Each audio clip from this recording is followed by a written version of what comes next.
कश्मीरी पंडित परिवार में जन्मे मोतीलाल नेहरू की आज पुण्यतिथि है। नेहरू स्वतंत्रता संग्राम के बड़े नेताओं में से थे और उन्होंने भारत की आजादी के लिए अंग्रेजों के खिलाफ लोहा लिया था।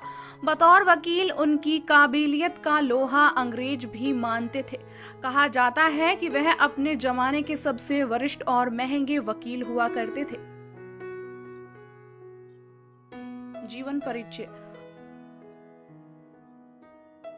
मोतीलाल नेहरू का जन्म 6 मई 1861 को आगरा में कश्मीरी पंडित के परिवार में हुआ था। उनके पिता का नाम गंगाधर था। 1857 में गंगाधर दिल्ली में एक पुलिस अधिकारी के पद पर कार्यरत थे।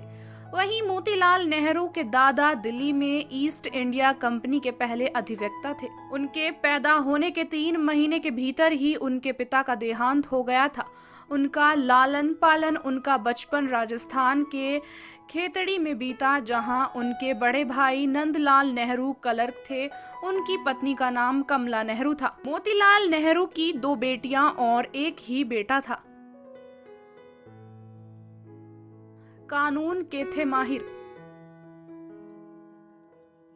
पंडित मोतीलाल की कानून पर पकड़ काफी मजबूत थी। इसी कारण से साइमन कमीशन के विरोध में सर्वदलीय सम्मेलन ने 1927 में मोतीलाल नेहरू की अध्यक्षता में एक समिति बनाई, जिसे भारत का संविधान बनाने का जिम्मा सौंपा गया।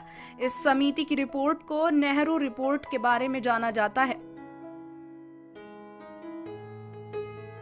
2 बार चुने गए कांग्रेस अध्यक्ष।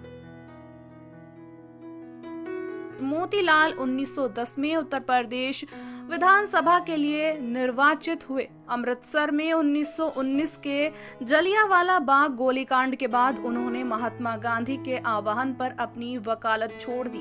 वह 1919 और 1920 में 2 बार कांग्रेस के अध्यक्ष चुने गए।